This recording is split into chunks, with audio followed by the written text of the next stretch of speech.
Hi, my name is Katja. I'm a computer scientist from Germany. This year I'm participating in the Homeward program. The program is intended to create an international network of 1,000 women in STEM sciences in order to influence policy and decision making as it shapes our planet. My focus in Homeward Bound is on leadership and diversity in academia, as well as on how to make science serve our planet. This video discusses the topics that motivated me to join the program. In the following, you will see my dearest friends from around the world sharing their perspectives.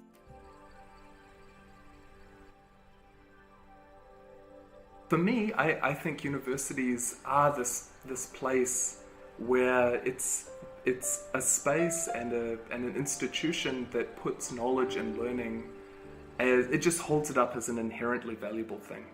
And so for me, this is the role that universities play. At least that's what they should play. University is a community resource, right, for the community that supports us in that place to benefit from. Therefore, if the community is sending students there, then we need to address the needs of those students who are firmly planted in that community. There was never sort of one overarching goal or, I want to be the best scientist or I want to save the world. Those are noble things to me and I respect that, but a lot of it just came out of, I care about this environment and these places on sort of an innate level, like it just means something to me, and then that was a way I could do it.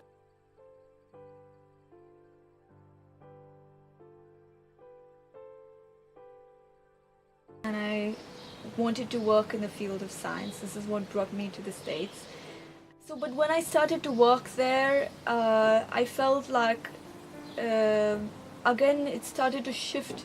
It started to kind of dilute my curiosity. It really became a lot more about publishing. It became a lot more about where the funding is coming from, or just creating tools that would help another scientist. And I felt like kind of my thirst was not getting quenched. Firstly, I would like it to be less focused on the fame that publications get you. To me, it's just puts you again on a race, and science is never about race. Science is just about seeking. You start to a group, you should follow your group leader, or you are bound to work on this topic, and you have to publish more. So I think these items are creating a lot of stress, and also, this is causing that the magic is gone. Like we are thinking that, like we have to produce paper, we have to do that, and then it's becoming like a machine, and it's not science anymore. The way that academics are sort of viewed and valued is at their very first step.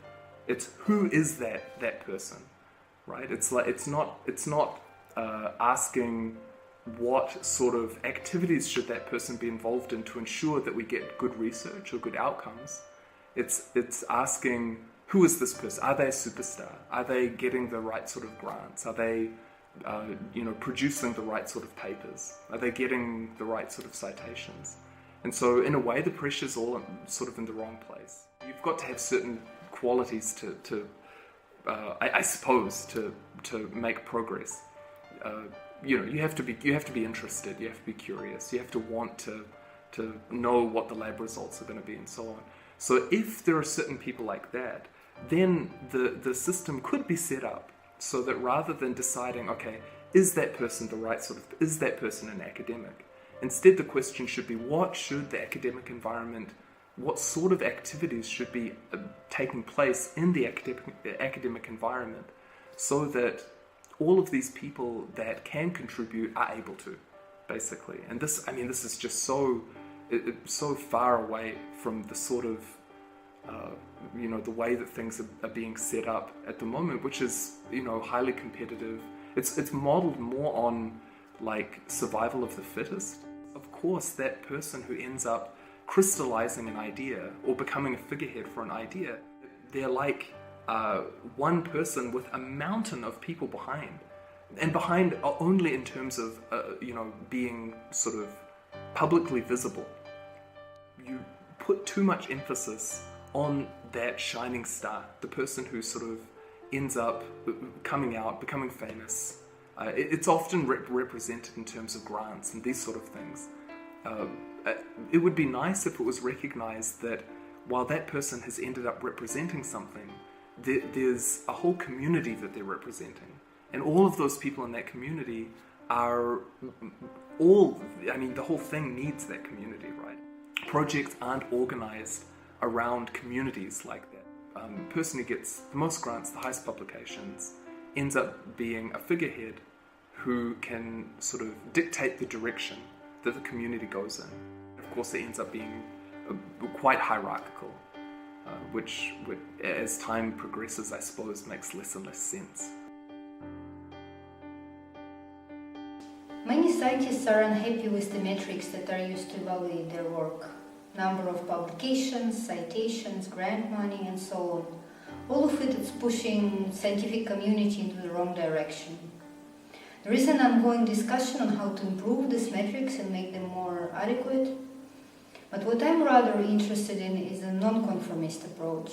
A freedom of not caring about these metrics because your motivation to do science is something else than just improving your social status or economical situation. In the Homeward Bound program, I'd like to develop this idea. I'm also specifically interested in alternative non-hierarchical leadership structures.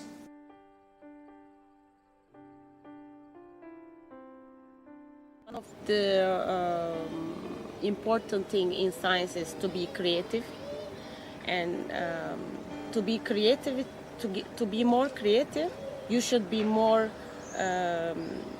You need more opinion. You need more different approach, and when you work in a group like really long time, for example, then you realize that you are starting to think in the same way.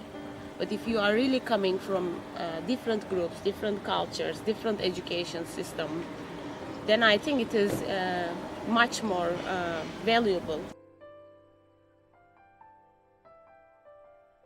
Diversity is at lots of different levels, and so of course it's gender diversity, racial diversity, background, economic background diversity, but it's also at the level of interest. And so the sort of questions that people are curious about, there's also a diversity in that. The more I'm around people with diverse perspectives, whether they're another white male or a female of minority group or whatever demographic it is, as long as there's just more diverse opinions and perspectives, the better equipped we are to learn and understand things at a higher level. That's just how I see it. Are there issues with diversity? Absolutely. Because subconsciously, we all see things in categories. That is a human trait that doesn't go away.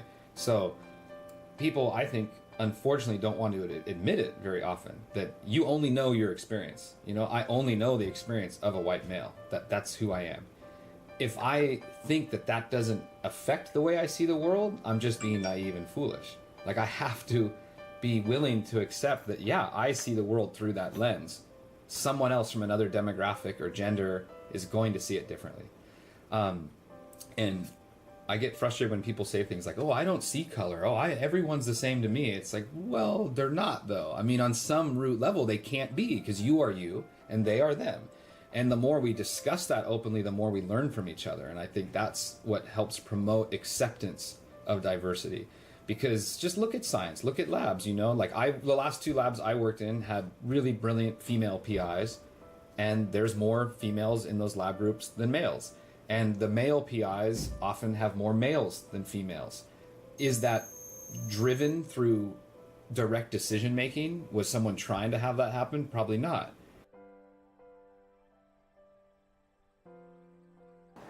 Within science, definitely very important to have diverse approaches. And sometimes different cultures can bring this diverse approach. It's just that has this culture really nurtured its own approach, or is just coming here to convert itself, which is usually the case, right? So when you have people coming from India or from other cultures, they try to fit into this Western culture or approach. Perspectives and cultures have to be represented in order to achieve diversity, right? I think we've just gone down the wrong road of, as long as if you get a room full of scientists and as long as we look different, we're of different colors, good, and it's not working. People may come to do an internship, but they leave because their perspectives are not represented. It's not for them. Diversity is another topic I will be focusing on in the program. Obviously, gender and racial diversity is still a huge issue in academia, and Homeward Bound is specifically designed to focus on the gender aspect. I also very much agree with the point that the true diversity is about perspectives rather than appearances. Western academia does invite people of different cultures and values, but then it forces them to give up their perspectives and follow a standard path. Being closely connected to the Polynesian culture, I especially care about the relationship between the Western science and indigenous knowledge and the issues that indigenous people face in academia. Unconscious bias is when, for very superficial reasons, you get a little bit of information about someone and you draw a lot of unjustified inferences from just that little bit of information, right? And so maybe you see that someone is a woman, or you believe they're a woman, and from that you infer all sorts of other things, which totally unjustified. And it's extremely damaging. So if the person who's making all of these unjustified inferences is hiring someone, is employing someone, of course that's a disaster. If you're sitting there in a conference listening to a presentation and you make all these unjustified inferences, well, maybe you don't take the presenters seriously as they deserve, and so on. So it's a disaster. The first issue is even acknowledging that such a thing exists. I would like to think that I'm not a racist, right? Of course. But I have to admit that I was brought up in a certain culture and we've been built in with certain biases, and you need to acknowledge at least the possibility that we're all being sort of broken in this way. And so that's the first step. And so accepting that indeed unconscious bias is a thing is a first step towards it, but then unwinding it is also a complex issue. Realize that first of all that I am a privileged person just by being white and being male. I realized this one day lately, and this maybe was through discussions with the people I know and I care about. And for me, at the beginning, it was hard to kind of accept it, and also maybe to really take the seriousness of this. Quite often, it takes people who are in the privileged situation by surprise, simply because this is part of the world that they are completely not aware about. The privileged group is not aware of the issue. And for them, the world is perfect, but then there is unprivileged group is like, it starts speaking up only when there is a conflict, big conflict, which actually pushes them to speak up. And this creates the situation that normally these issues, they go above this like baseline and start to be discussed only when there is a conflict. And this creates a sort of attitude from this privileged group, and this creates quite not constructive discussions which about the issue, which prevents for the privileged group accepting and understanding this, because they are already faced with all this negativity. What helps is just by seeing these situations and discussing these situations with the people we know and care about, and just by trying to relate to them, or by relating to them generally, we get more understanding of these sort of things. What helps is just by seeing these situations and discussing these situations with the people we know and care about, and just by trying to relate to them, or by relating to them generally, we get more understanding of these sort of things. Learning about unconscious bias totally changed my understanding of why people act in certain ways and why I act and react in certain ways. I still meet lots and lots of people who are unaware or ignorant of it. And I believe that unconscious bias is one of the factors that prevents us from embracing diversity. I want to use Homeward Bound as a tool for tackling this issue. One of the stages of evolution as a scientist that I went through was to realize that science is a human endeavor.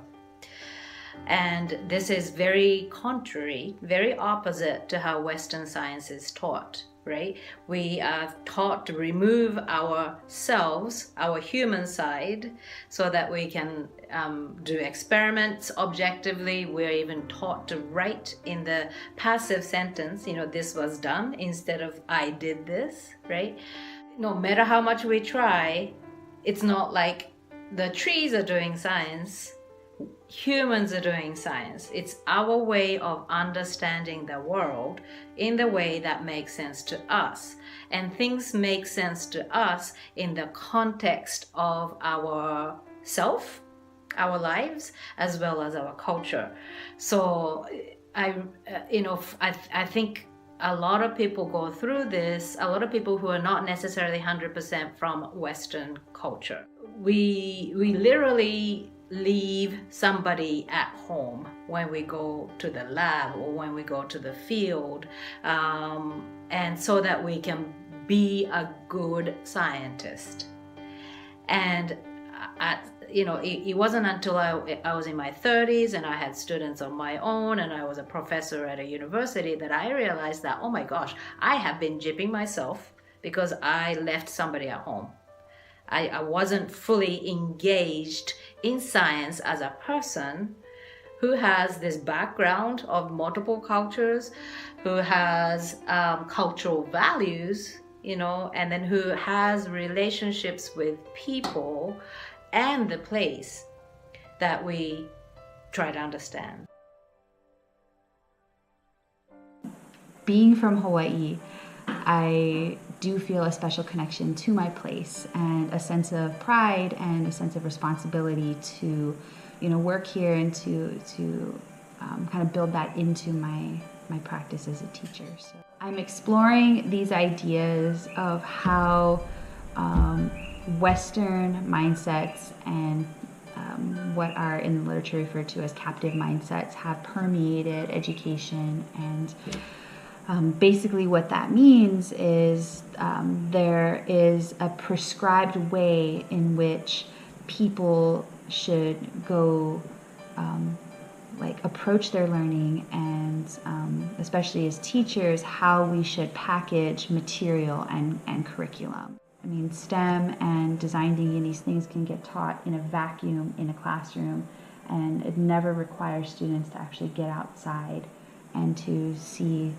how that information can be made relevant to real life problem solving or real life applications in their communities. And I think what the problem is that it leaves out opportunities for students to get that exposure, the unique exposures up to their places and the places that they come from. And I've been given the opportunity to work and the freedom to work to bring in resources and to really try to take a new approach to STEM and to the middle school science program. So, and I hope to do that through this construct of STEMs, which includes the social sciences and this sense of place piece that I feel really strongly about, that should be a part of students' education, social development in their general education, and modeled by teachers as students see teachers working in an interdisciplinary way with each other and collaborating to break down the walls between subjects and to really start to get at this idea of authentic learning and creating authentic classrooms that go beyond just those four walls that we sit in every day.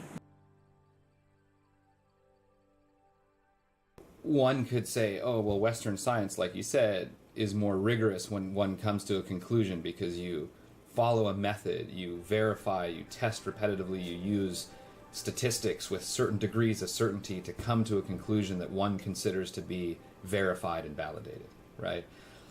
But that's often done in such short term. You know, a 1-year experiment is a big deal. You know, wow, they spent a whole year studying that. Whoa, you know. And then if you get NSF funding for 5 years, it's like, whoa, we're going to spend a year studying it up. 3 years we're going to study this site. And then the 5th year we're going to write it up. It's like, whoa, that's long. And then maybe you did it for a decade or two. It's like, whoa, a decade-long study. That's long term, you know. Great. Those are blinks of the eye. Right? Those are blink of an eye timescales to how these environments really work. And so while it's more rigorous, the time scale is minute. Whereas the observations of a lot of indigenous societies, they didn't have, you could say, repeatable necessarily and comparable structure between all different groups. But it was still arguably more intensely scrutinized and validated because it could take decades for a certain pattern to become written and then applied, right? Seasons, lunar phases, which Native Hawaiians use, other indigenous groups around the world use, you know, that didn't come about in a 1-year study. You know, that was done over very, very, very long periods of time. And so I think both give you a wealth of information, but again, from just very different perspectives. That the sad thing to me is that when people don't see it as complementary, because you can enhance experimental studies if you really harness that information that's been cultivated over such long periods of time. Western scientists have the view that we need to get at that knowledge at all cost. And indigenous people or people of that place might think, wait a minute, yeah, we could do any kind of stuff, but that has to make sense. It has to benefit the life of the people who are here. So if we need to sacrifice so much that is of value, not just scientifically, but culturally or for the community, then it's not worth it. You know, if it's going to deplete resources somehow, then it's not worth it. This discussion goes back to the idea that science can be used as a tool for connecting to what we care about. Obviously, one thing that many people care about is their home. It can be a village, an island, a country, or the whole planet. I also believe that scientists should consider connecting and giving back to the local communities and places that provide them with the resources for their research.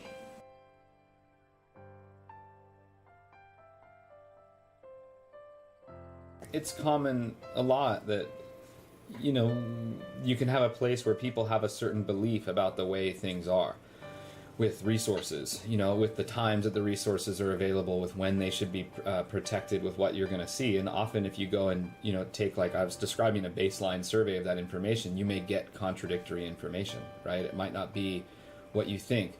One perfect example is, you know, often there's this idea of, oh, you know, we're being overfished by outside people coming into our area. And that could be true, but when you collect the baseline information, you still may be better off than any other site that's been surveyed. So it can be sort of an unexpected, frustrating result to say, we want these surveys done to show that too much fishing is going on. But if you take the data objectively, it's going to show, well, actually, you've got tons of fish relative to other locations. And you see how I mean that doesn't necessarily give the answer that you're looking for? So from a conservation standpoint, to be really effective, I think you have to, again, combine both those things where you say, okay, like this is our baseline information.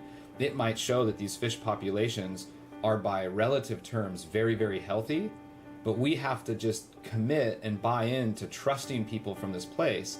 And if they say they're seeing detrimental changes and they're seeing the resources overfished, then maybe we just move forward and work on that merit alone to conserve the area, even though by the numbers alone it may not seem necessary. We have several graduate students here right now from Keaukaha, like that's their home, and they're going to graduate school and working with the community to restore the lokoia, the fish ponds. You know, so this is people every weekend, they volunteer, they go out there, they clean up the ponds, they're basically like actively conserving and restoring the marine habitats. And the group we were just working with in Miloli'i, like they volunteer to go and survey the shoreline, to count opihi, to count fish, and then they work to raise funds to bring us in to do scuba surveys for them. So I mean, like they're on the ground putting in the efforts to just make sure their marine resources don't get affected by overfishing and climate change. They just want to know they're doing everything they can to protect it. So Environmental Club is a really cool extracurricular opportunity for my students to get involved into a group where most of the learning takes place outside of the classroom, where we are committed to service learning and volunteering in different areas across the island, but also just exploring and getting outside. The growth that I've seen my students have in their ideas about what it means to be part of conservation or to just appreciate the natural resources that we have here on our island, it has been phenomenal. And I think that has played into their engagement in their science classes, and then also in some of their desires to go on to pursue a science degree in their higher education. I don't really understand this conservation process. In the sense, it doesn't need to be a process. If you stop interfering, things will conserve themselves. I mean, if you don't produce so many people, plants will grow. It's like you don't have to go and do something. Basically, it's us who's destroying them. I just feel what we are doing, the kind of lives we are aspiring to, are already unrealistic.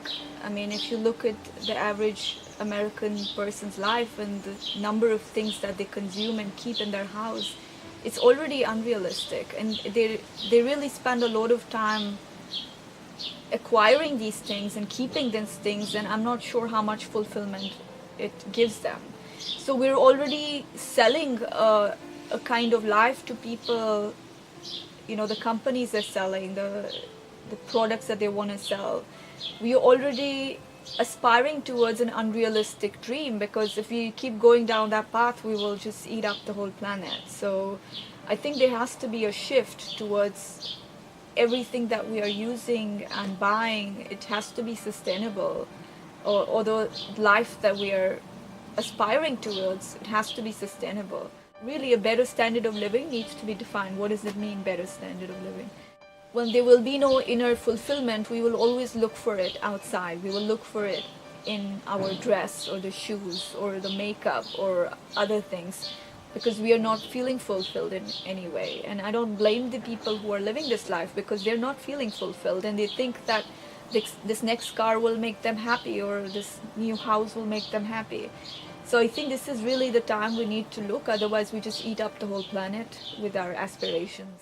I think we need to first pause and not be in this constant activity mode of consumption and earning. We need to really pause and see, like, where are we headed?